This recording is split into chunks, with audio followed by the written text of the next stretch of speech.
Welcome to Mompreneur Truth Talks. I'm Lisa Avila, business strategist and mom of 3 busy teenagers. Are you building something incredible but wondering why success feels so complicated?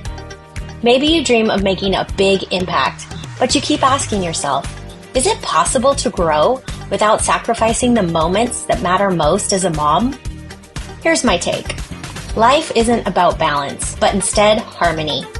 I've been there in the weeds, juggling soccer practices, struggling with Common Core math. Seriously, why is it so confusing? And running a business. Along the way, I realized that with the right strategic design, you can create harmony between your work and life without compromising what matters most to you. In this podcast, I'll share practical strategies and real-life solutions to help you find that harmony. Now let's dive into today's episode. For years, maybe you've put everyone else first. I know I did. Operating in pure survival mode, your children's needs automatically winning every time while yours disappeared into the background. Because that's what good moms do, right? Don't be hard on yourself, moms. It's not your fault. We were taught being a good mom means constant sacrifice. That success requires choosing between your dreams and your children's well-being. But this approach is slowly draining all of us. Maybe you're feeling exhausted, running on empty, with nothing left to give. You're working on business ideas late at night when you're already depleted. You're modeling self-sacrifice rather than self-respect for your children. And that guilt spiral is continuing no matter how much you give.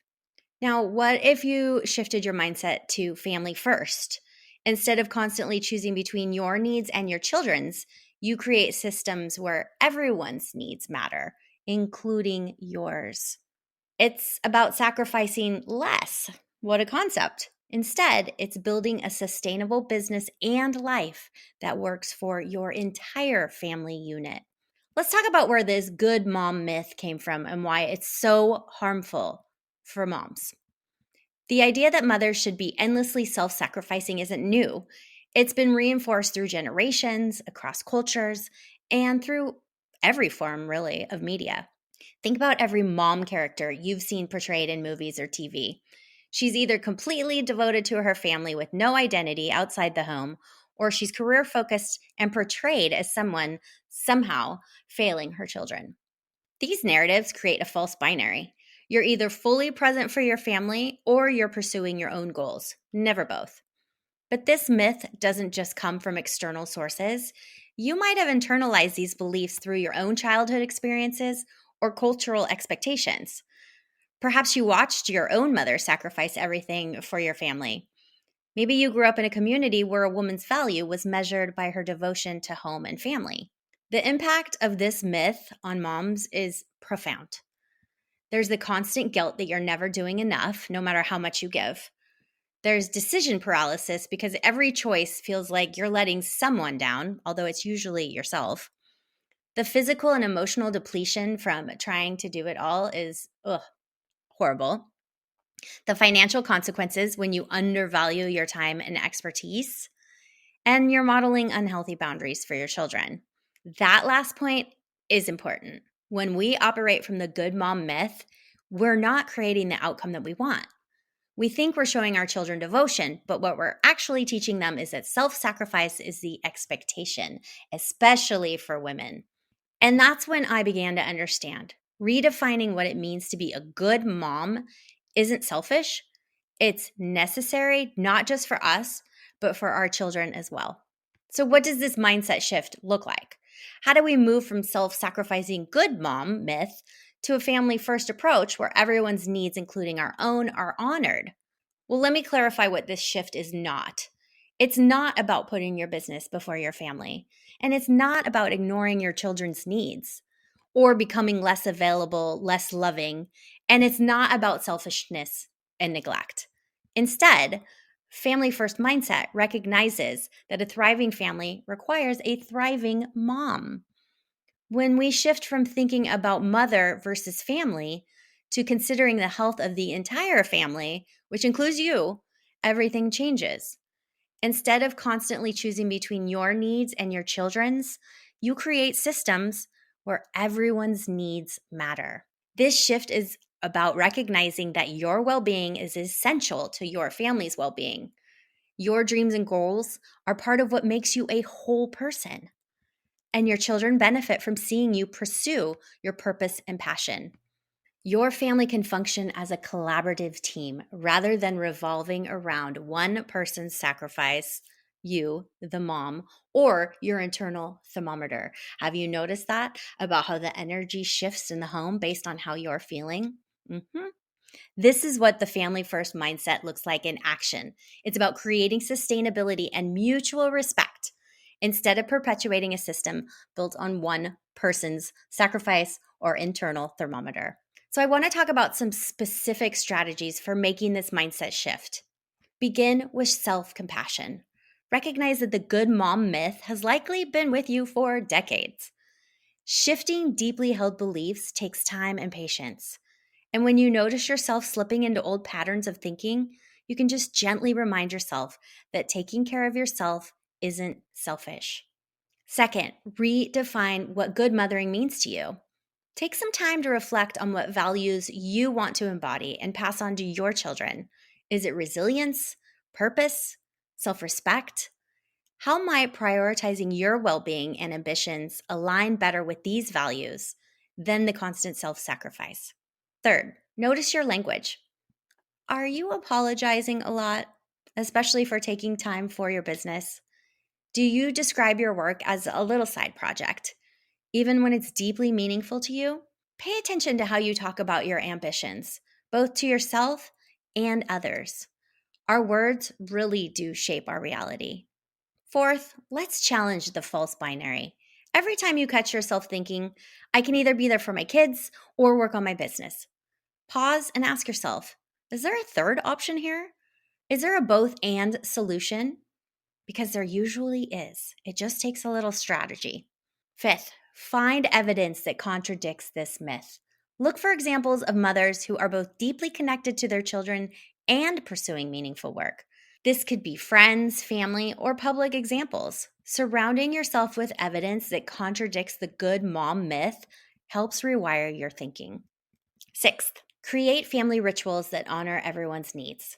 Maybe it's a weekly family meeting where everyone shares their goals and challenges. Now, I know that sounds a little corporate, but just having a family dinner and making sure that you sit down together at least one night a week to just catch up and talk about what's going on, it is so helpful.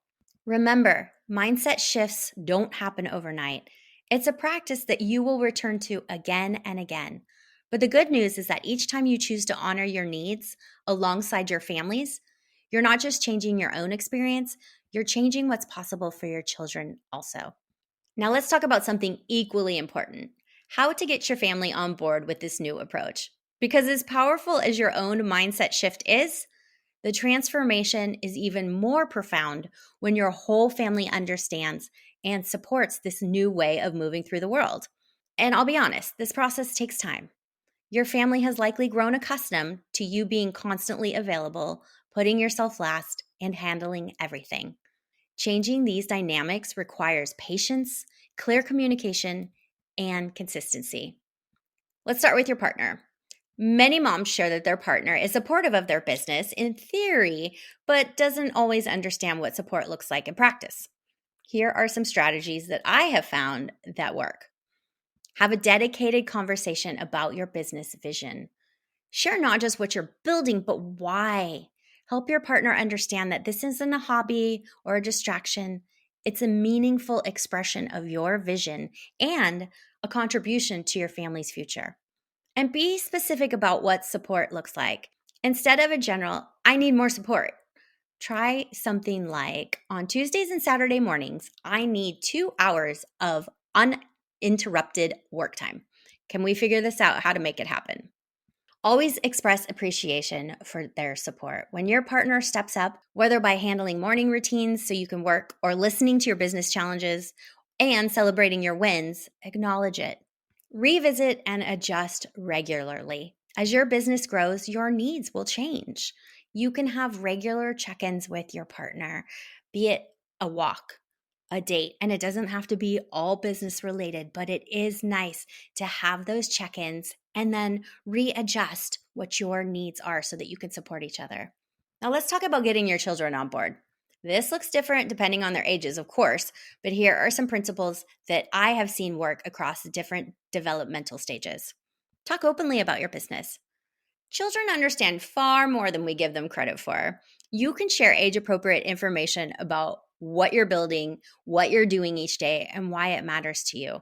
This helps them see your work as part of the family life, not something that takes you away from them. Acknowledge your children's feelings. If your children are expressing frustration or sadness about your work time, validate those feelings while still maintaining boundaries.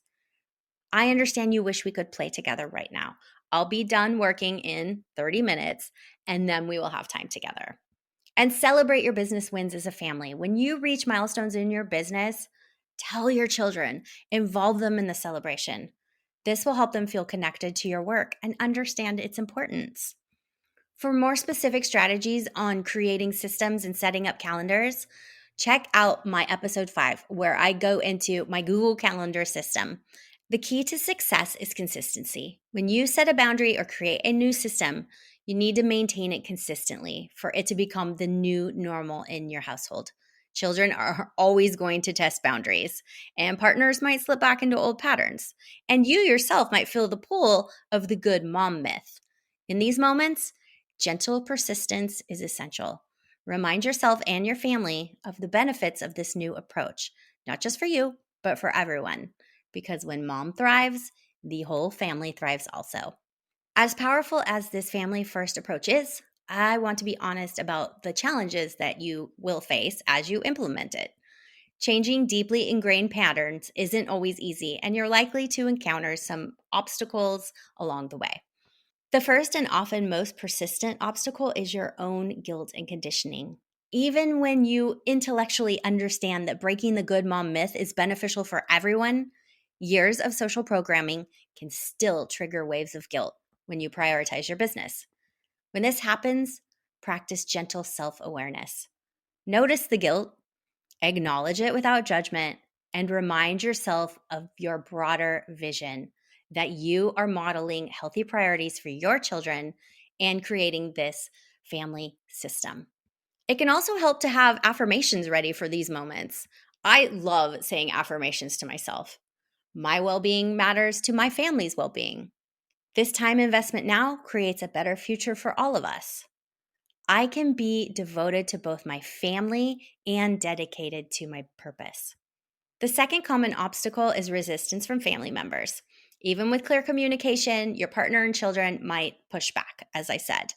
This is totally normal. They've grown accustomed to you being available, and adjustment takes time. So when this resistance does come up, do your best to stay calm and consistent with your boundaries. Acknowledge their feelings and find ways to address the needs within your new framework and system. The third obstacle that many moms face is practical limitations, limited childcare options, financial constraints, or lack of physical space for work. These real-world challenges require creative problem solving rather than abandoning your needs altogether. Some alternatives that my clients and I have found: childcare swaps with other mompreneurs, staggered work schedules, converting small spaces in your home so you can have some quiet time, or this is where mom works, and finding online communities for support. Many moms encounter the obstacle of shifting priorities and seasons. Family needs change, business demands evolve, and what worked last year might not work now. This is where flexibility becomes essential. The family first approach isn't about creating rigid systems that never change. It's about establishing ongoing communication and adjustment that allow for your family system to evolve. The goal isn't perfection. It never will be as a mom and with kids. It's progress. There will be days when your carefully designed systems fall apart, when your boundaries get crossed, or when unexpected crises demand all of your attention. That is life with a family, and it's okay. The difference with this new mindset is that these moments become exceptions rather than the rule. You have a foundation of mutual respect and clear communication to return to after the crisis passes. I want to leave you with this powerful truth that I have found. By shifting from self sacrifice to a family first mindset, you're not just transforming your own experience, you're changing what's possible for your children and your future generations. In my own home with 3 boys, when I have shifted from this good mom myth, let me sacrifice everything, to my needs matter and we are going to do this together, I am teaching them how to respect women and what kind of woman that they want to have as a wife and partner later. When your children see you honoring your ambitions while staying present for your family, they learn that it's possible to pursue their passions while being devoted to family, and that everyone's needs matter, including their own, and that healthy boundaries create deeper relationships. And success comes in many forms and can be defined on your own terms. This legacy is, I think, the most meaningful gift that you can give your kids. If you're ready to make this shift in your own family, I created a mini course, Ambitious Mompreneur Conversations, which give you the scripts, strategies, and support you need to have these important conversations with your family. And then you can learn how to articulate your business vision in ways that your family can understand. And you learn about setting these boundaries.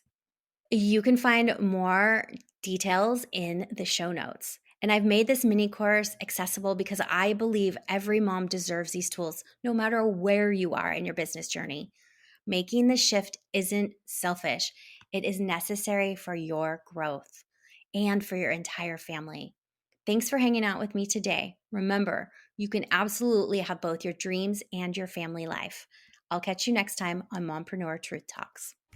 Thank you for spending time with me today in Mompreneur Truth Talks. Before you go, please do me a quick favor. If this episode spoke to you, please like, follow, or leave a review. Your feedback helps other ambitious moms find these conversations about designing a business and life that work together. All right, moms, I'll see you next time. And remember, success isn't about sacrifice or balance. It's about creating harmony and taking action steps that feel right for you.